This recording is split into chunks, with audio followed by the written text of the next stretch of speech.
मुंडावर उपखंड क्षेत्र के समीपवर्ती गांव दादिया गादरी सकतपुरा से शाजापुर को जाने वाले सड़क मार्ग अपनी जर्जर हालात में आंसू बहा रहे हैं, लेकिन इस ओर कोई भी शासन प्रशासन के अधिकारी ध्यान नहीं दे रहे हैं। आए दिन कोई न कोई दुर्घटना का शिकार होता है, लेकिन फिर भी जिम्मेदार अधिकारियों के कानों पर जू तक नहीं रेंगती।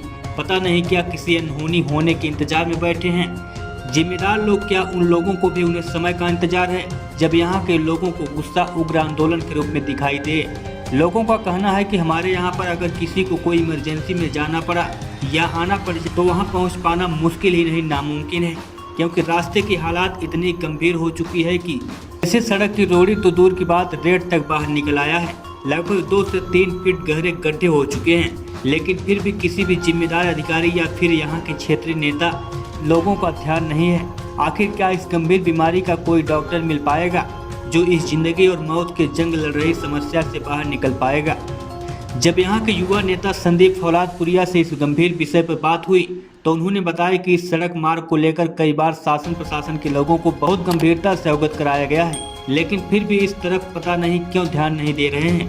बात सड़क मार्ग की ही नहीं, इस जर्जर हुई सड़क के कारण हमारे यहाँ के क्षेत्र के युवाओं का रोजगार भी बहुत कम हो गया है, क्योंकि यहाँ से रोजाना आने जाने वाले मजदूर वर्ग के साथ साथ कर्मचारी वर्ग ऐसे पर इंडस्ट्रियल एरिया में काम नहीं कर पाए, क्योंकि अगर 10 मिनट भी लेट हो गए तो कंपनी वाले गेट बंद कर देते हैं। जो बेचारे घर से 100 का पेट्रोल फूंक कर ड्यूटी जाते हैं और वहाँ लेट होने के कारण गेट नहीं खोलते के कर्मचारी, तो फिर उनके दिल पर क्या बीती है यह मैं अच्छी तरह से जानता हूँ, क्योंकि मैं एक गरीब परिवार से ही बिलोंग करता हूँ।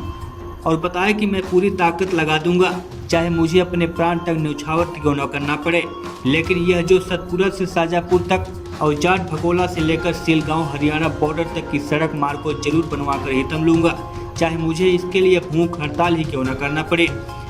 मैं उनके लिए भी तैयार हूँ। टूटी सड़क पर किसान आंदोलन के बाद से लेकर आज तक लगभग 2 दर्जन भर डिलीवरी इन टूटी सड़कों पर हो चुकी है। टूटी सड़क पर एम्बुलेंस का नहीं होने के कारण निजी साधनों जब इस ग्राम से गुजरते हैं तो अनेकों बार वह क्षतिग्रस्त हो जाते हैं, जिसके चलते अनेकों डिलीवरी हॉस्पिटल पहुंचने से पहले इन सड़कों पर हो चुकी है। ब्यूरो रिपोर्ट, दिल्ली समाचार।